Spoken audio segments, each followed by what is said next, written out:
I'm Claire, the eldest sibling in a family of three. Growing up, I've always known our family had its quirks, but it wasn't until recently that I started reflecting on just how deeply they affected us. My younger brother, Ethan, was often the one in the background. Meanwhile, our older brother Alex and I were showered with attention. Birthdays in particular were an event. Balloons, custom cakes, carefully selected gifts. Everything felt grand and memorable.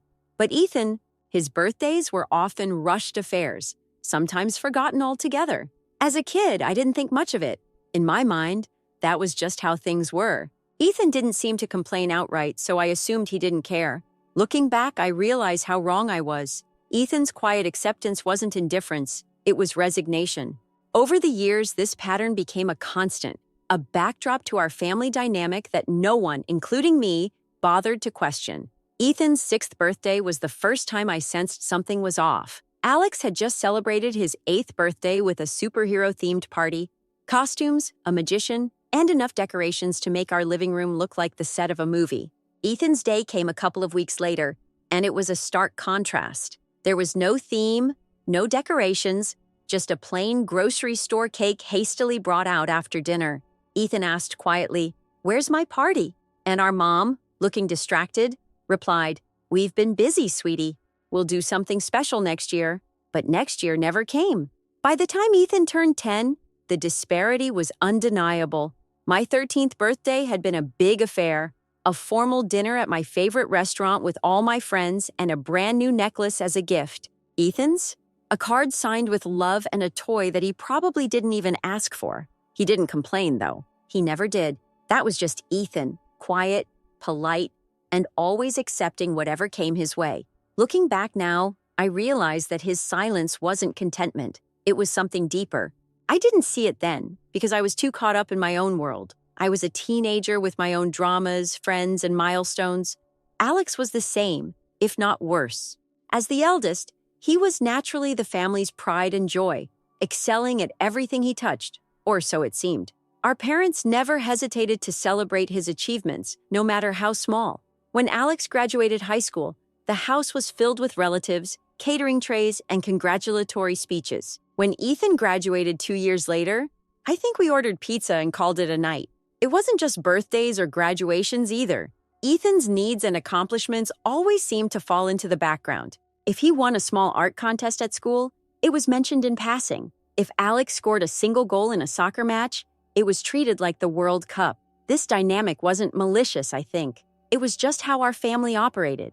Ethan's quiet nature made it easy to overlook him, and we all fell into that pattern without questioning it. Fast forward to adulthood, and not much had changed. Ethan moved out a couple of years ago and started working as a graphic designer. He seemed to be doing well. Steady job, decent apartment, but he remained as unassuming as ever.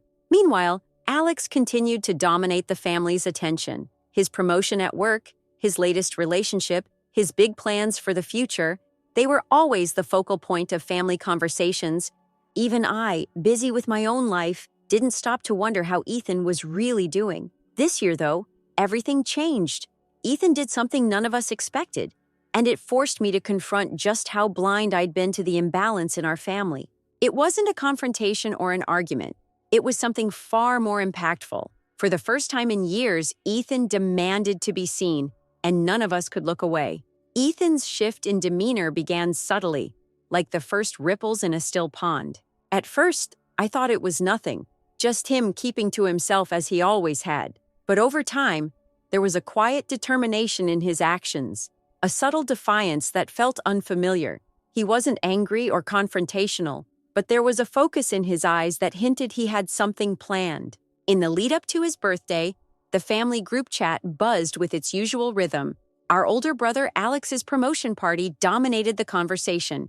Details about catering, decorations, and guest lists flowed in abundance. As usual, Ethan's upcoming birthday wasn't mentioned. I remember thinking to myself that I should say something, maybe bring it up casually. But the moment passed, and I said nothing. A week before Ethan's birthday, I saw him at a family dinner. He was quieter than usual, but there was a calm about him that I couldn't place. I asked, half-heartedly, if he had any plans for his birthday. He smiled slightly and said, "I've got it covered." That was all. No details, no complaints, just a simple statement that left me curious but not curious enough to press further.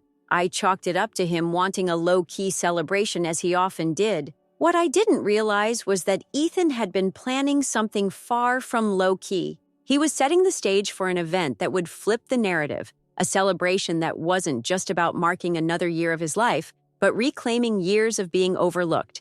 He was about to make a statement none of us could ignore. A few days before his birthday, I noticed Ethan posting cryptic updates on social media. "Big things coming," one post read, paired with a countdown timer. It caught my attention, but I didn't connect the dots. I figured it was related to his work or a new hobby. Our parents didn't notice it at all, and Alex was too busy with his promotion party to care. Looking back, it's almost comical how oblivious we all were. The morning of Ethan's birthday, I woke up to a generic text in the family group chat from our mom. "Happy birthday, Ethan," followed by a stream of emojis. It felt like a box being checked off, a routine obligation fulfilled with minimal effort. There was no mention of plans, no dinner invitations, nothing to suggest the day was any different from any other.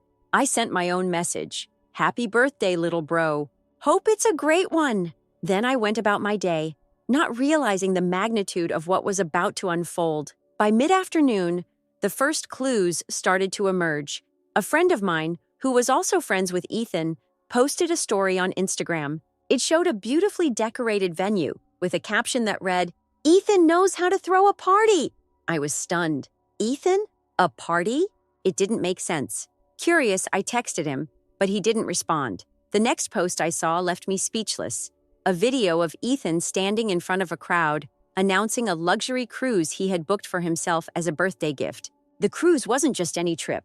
It was extravagant. A top-tier package with gourmet dining, private excursions, and all the trappings of a dream vacation. But the way Ethan framed it was what hit hardest. In the video, he said, "This is for every birthday that got overlooked, every time I felt like I didn't matter. Today, I'm celebrating myself the way I deserve." The impact of his words was immediate. My phone buzzed with messages from cousins, aunts, and friends who had seen the posts. "Did you know about this?" one cousin asked. "Ethan's making a point," another said. I didn't know how to respond because I was still processing it myself. Ethan's declaration was bold, almost defiant, and it was impossible to ignore. Our parents, predictably, didn't take it well. Within hours, my mom had posted a comment on one of the videos. "We're so proud of you, Ethan." It felt hollow, like damage control. Alex, on the other hand, stayed silent, probably too preoccupied with his own event to care. I felt a mix of emotions, pride in Ethan for standing up for himself, guilt for not seeing his struggles sooner, and unease about how this would ripple through our family dynamics. By the end of the day, it was clear that Ethan's birthday wasn't just a celebration. It was a reckoning. He had turned years of neglect into a moment of empowerment, and for the first time, I saw him not as the quiet, overlooked sibling, but as someone who had finally found his voice. The question now was how the rest of us would respond. Ethan's party wasn't just a birthday celebration, it was a statement. When I arrived at the venue that evening, I was immediately struck by the atmosphere.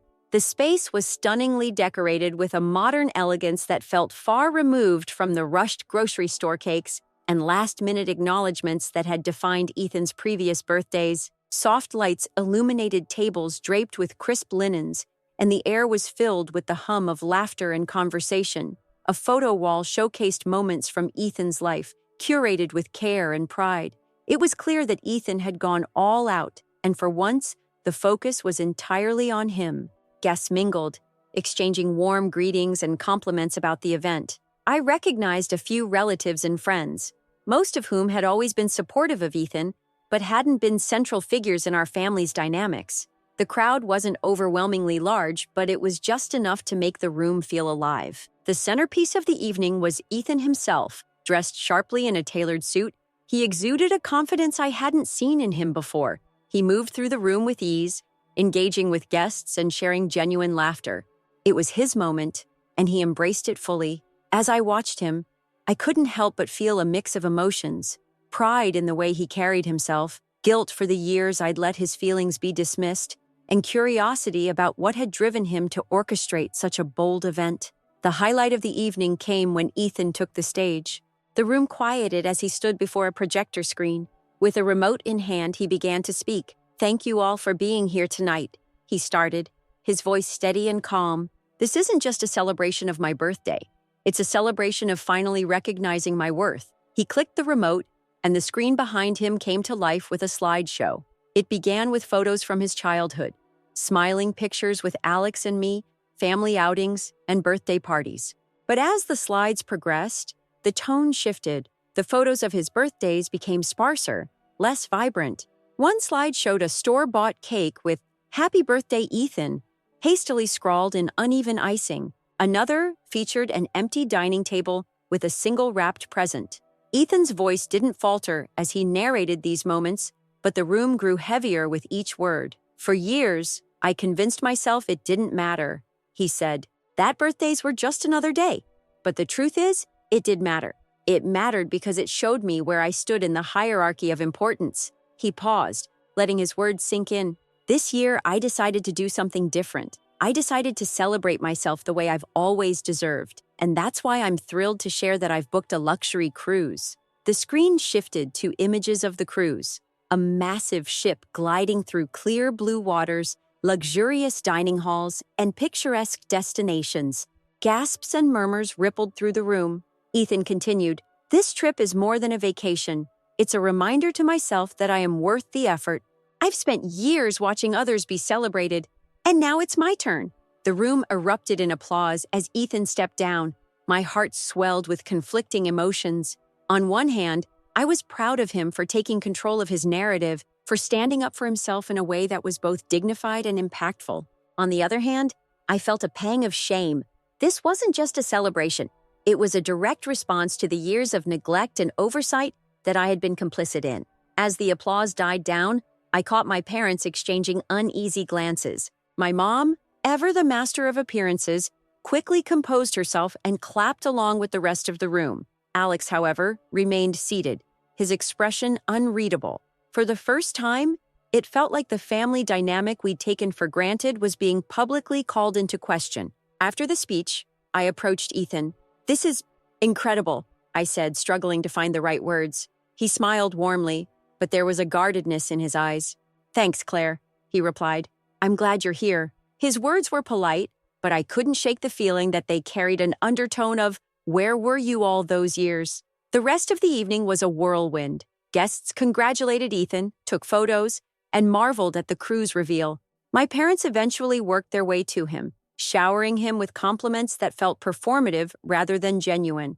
Alex's interaction with Ethan was brief, a terse handshake and a muttered, "Nice job." When the party ended, the aftermath began to unfold in the family group chat. My mom posted, "So proud of Ethan for such a wonderful celebration," followed by a string of emojis. It felt disingenuous, like she was trying to rewrite the narrative before anyone could challenge it. Ethan didn't respond, but his silence spoke volumes. Over the next few days, the ripples of the event continued. Extended family members reached out to me, some expressing admiration for Ethan's boldness, others questioning why our parents hadn't been more involved. It was a reckoning, not just for Ethan, but for all of us. For the first time, the spotlight wasn't on Alex or me. It was on Ethan, and he shone brilliantly. That night marked a turning point. Ethan's actions weren't just about a single birthday. They were about years of imbalance, of feeling unseen and unheard. As I lay in bed that night, I realized that the family dynamic had shifted irrevocably. Ethan had found his voice, and it was up to the rest of us to decide how we would respond. The aftermath of Ethan's party was impossible to ignore. Our family's carefully constructed dynamic, where Alex and I basked in the attention and Ethan played the role of the quiet, unassuming sibling, had been shattered. The days following the party were tense, especially in the family group chat. My mom and dad made multiple attempts to paint themselves as proud, supportive parents. They posted comments like, "Ethan's party was such a testament to his creativity and independence," and "We've always known Ethan had something special." But the tone felt hollow, almost desperate, as if they were trying to salvage their image.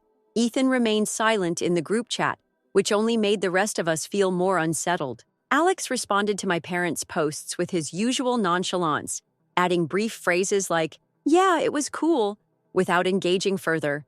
As for me, I couldn't shake the guilt that had been gnawing at me since the party. I'd spent years either ignoring or justifying the way Ethan was treated, and now it was all laid bare. The imbalance we had normalized was glaringly obvious, and Ethan's silence only underscored it. A few days later, my mom suggested a family meeting. "We need to clear the air," she wrote in the chat. "Ethan, can you come to dinner this weekend?" When Ethan didn't respond immediately, my dad chimed in with, "We want to talk things through as a family. It's important." Finally, Ethan replied, "Fine, I'll be there." His tone, even through text, was curt, and it made my chest tighten with unease. When the day arrived, I felt a mix of anticipation and dread. My parents had insisted on hosting the meeting at home, but the house felt different as I walked in. The usual warmth was replaced by a charged tension, like everyone was holding their breath. Ethan arrived last, his posture confident, but his face unreadable. He greeted us briefly before taking a seat at the dining table. My mom started with her signature overly cheerful tone. "Ethan, we just wanted to say how proud we are of you. The party was spectacular, really." She glanced at my dad for support, and he nodded stiffly. "We're sorry if we've ever made you feel less important. That was never our intention." Ethan's expression didn't change. "It's not about intentions," he said evenly. "It's about actions. And your actions for years showed me exactly where I stood in this family." My mom's smile faltered. "That's not fair, Ethan. We've always loved you equally." Ethan leaned forward, his voice calm but firm. "Loved me equally?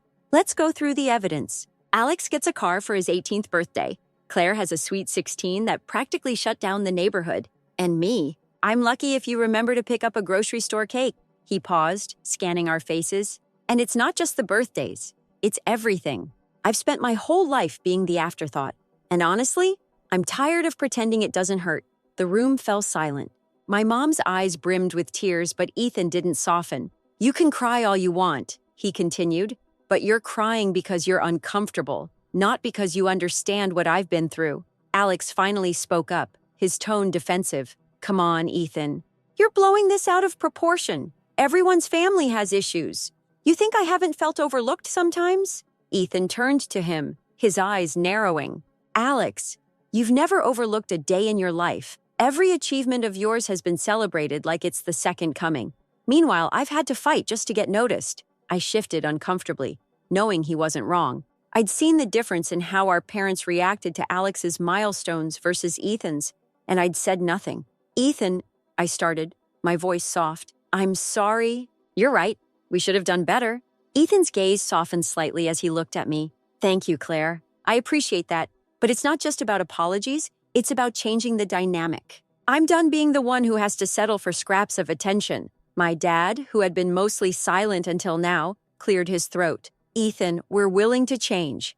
Tell us what you need and we'll do our best to make it right." Ethan looked at him, his expression skeptical. "What I need is for you to acknowledge that this isn't just a one-time oversight. This is a pattern, and patterns don't change overnight.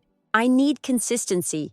I need to feel like I matter, not just when it's convenient for you." My mom nodded vigorously, her tears now flowing freely. "We can do that, Ethan. I promise." Ethan leaned back in his chair, crossing his arms. "We'll see." The conversation shifted to less intense topics, but the tension lingered. By the time the meeting ended, it was clear that while some progress had been made, the road ahead would be long. Ethan left shortly after, declining my mom's offer to stay for dinner. As I watched him walk out, I felt a mix of hope and sadness. Hope that he had finally found his voice, and sadness that it had taken so long for us to hear it. That night, I couldn't stop thinking about Ethan's words. For years, I'd excused our parents' behavior, telling myself it wasn't my place to interfere, but now I saw how complicit I'd been. I resolved to do better, not just for Ethan, but for myself. Our family dynamics had been built on a shaky foundation, and it was time to rebuild. The days following the meeting were quieter. My parents made an effort to reach out to Ethan more often, though their attempts still felt somewhat performative. Alex remained defensive, refusing to acknowledge the imbalance Ethan had highlighted. I, on the other hand, started having more honest conversations with Ethan. I apologized again, not just for my role in the past, but for failing to stand up for him when it mattered most. Ethan accepted my apology, but made it clear that words alone wouldn't fix things. "Claire," he said one evening, "I don't need you to fight my battles. I just need you to stop pretending everything's okay when it's not." His words stuck with me. For the first time, I understood that supporting Ethan didn't mean swooping in to fix things. It meant listening, acknowledging his experiences, and standing beside him as he reclaimed his place in the family. It wasn't about making grand gestures. It was about showing up consistently and authentically. The family dynamic was far from perfect, but it was evolving. And for the first time in years, it felt like we were finally moving in the right direction. Part 5, A Family's Reckoning. The days following Ethan's groundbreaking celebration felt like the quiet before a storm. Our family group chat, once abuzz with updates about Alex's promotions and my achievements, became eerily silent. Ethan's name hung in the air like an unspoken truth we all had to reckon with. It wasn't just about the cruise or the speech. It was about everything his actions represented. For years, he had been the shadow in our brightly lit family stage, and now he had seized the spotlight in a way no one could ignore. Our parents were the first to break the silence. My mom, trying to recover from the evening's revelations, began reaching out individually to us. Her calls to me were filled with carefully worded questions and nervous laughter. "Do you think Ethan's still upset about the past?" she asked one afternoon, as though the party hadn't made it crystal clear. I responded carefully, "I think he's made his feelings clear, Mom. It's not just about being upset. It's about feeling unseen." There was a pause on the line before she sighed. "We didn't mean to overlook him. Things just got busy. Alex had his milestones and you had yours. Ethan never spoke up." "He shouldn't have had to," I said softly but firmly. "We all should have noticed." My father, predictably, chose silence over confrontation. When he finally did speak, it was during a family dinner hastily arranged to reconnect. He opened with a half-hearted acknowledgement of Ethan's success, quickly pivoting to generic platitudes about how proud he was of all his children. It felt hollow. Ethan, who had accepted the invitation but sat quietly for most of the evening, nodded along politely but said little. The tension was palpable. Alex, on the other hand, seemed more defensive than reflective. "I don't get why this has to be such a big deal," he muttered during dinner. "We've all had our struggles. It's not like anyone's life is perfect." Ethan finally spoke, his voice calm but firm. "It's not about perfection, Alex. It's about acknowledgement. For years, I watched you and Claire celebrated while I was treated like an afterthought. This isn't about blame. It's about accountability." The table fell silent. Alex shifted uncomfortably in his seat but didn't respond. My parents exchanged glances, their expressions a mix of guilt and helplessness. In the weeks that followed, the fallout from Ethan's party continued to ripple through our family dynamics. Extended relatives began reaching out to me, sharing their own observations and expressing support for Ethan. One aunt admitted, "We always wondered why Ethan's birthdays seemed so quiet." I'm glad he finally stood up for himself. For me, the entire experience was a reckoning. I found myself revisiting moments from our childhood with fresh eyes. The birthday parties, the graduations, the family dinners where Ethan's voice was often drowned out. It all painted a stark picture of a pattern I had been complicit in, whether consciously or not. I couldn't shake the shame that came with that realization. Determined to make amends, I reached out to Ethan privately. We met at a small cafe, far removed from the tension of our family home. Over coffee, I apologized sincerely for my part in his years of feeling overlooked. "I didn't realize how bad it was," I admitted, looking him in the eye. "I should have noticed sooner. I should have stood up for you." Ethan smiled faintly. "I appreciate that, Claire, but this isn't just about you or Alex or Mom and Dad. It's about me learning to value myself, even when others don't." His words stayed with me long after our conversation. Ethan wasn't looking for validation. He had already found it within himself. What he needed now was a family that respected and celebrated him as an equal. Our parents, meanwhile, struggled to navigate the new normal. My mom made several attempts to overcompensate, showering Ethan with belated birthday gifts and plans for future family trips. Ethan accepted them graciously, but maintained clear boundaries. He wasn't interested in performative gestures. He wanted genuine change.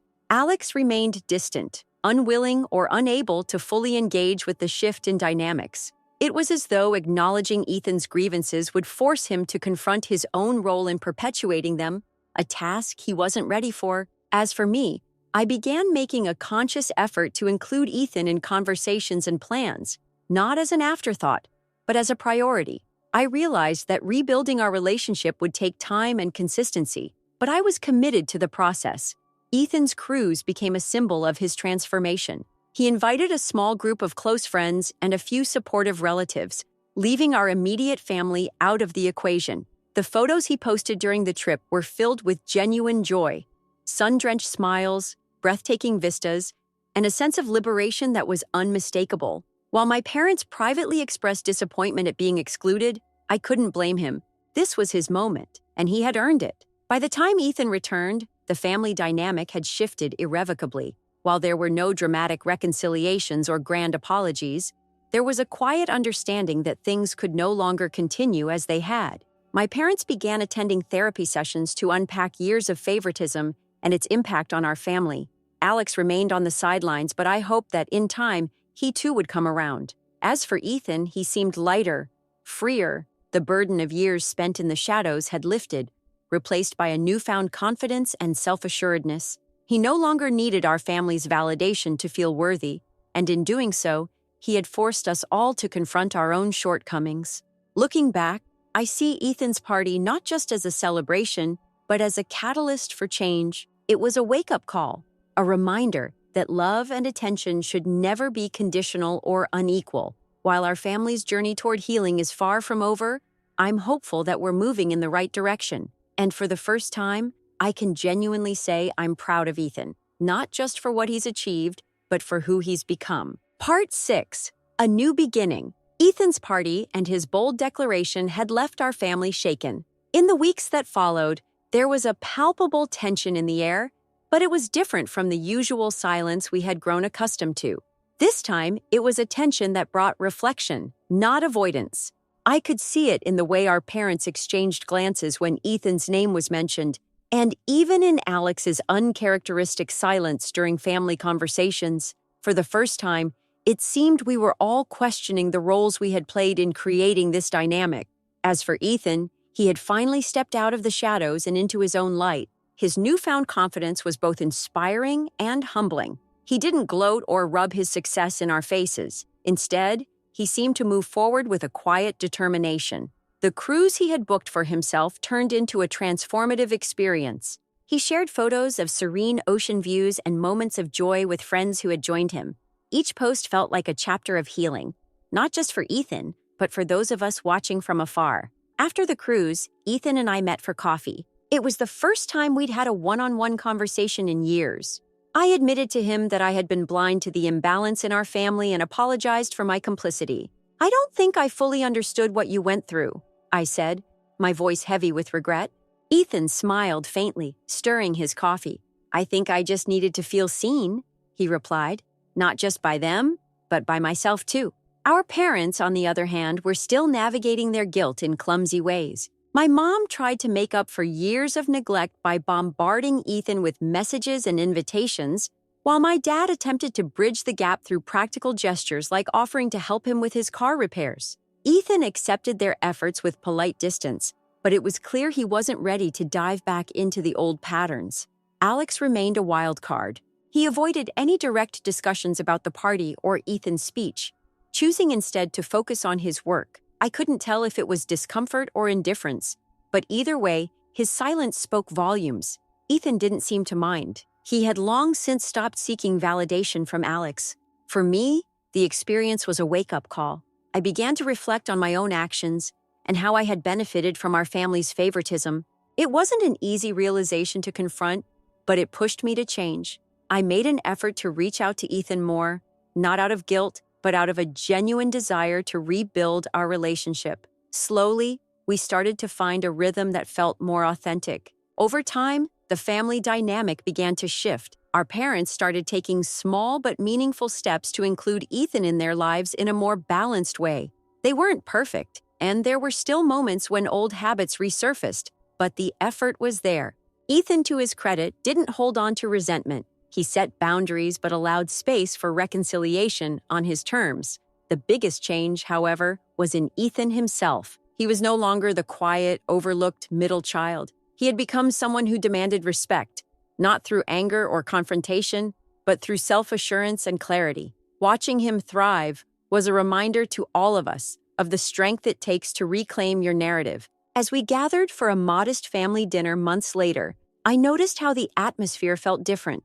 The conversation flowed more naturally, with laughter and shared stories filling the gaps where tension used to reside. Ethan was at the center of it all, not as an afterthought, but as an equal. That evening, as I watched him interact with our parents and Alex, I felt a sense of hope. We weren't a perfect family, and we never would be, but for the first time, it felt like we were trying. And that, I realized, was a start.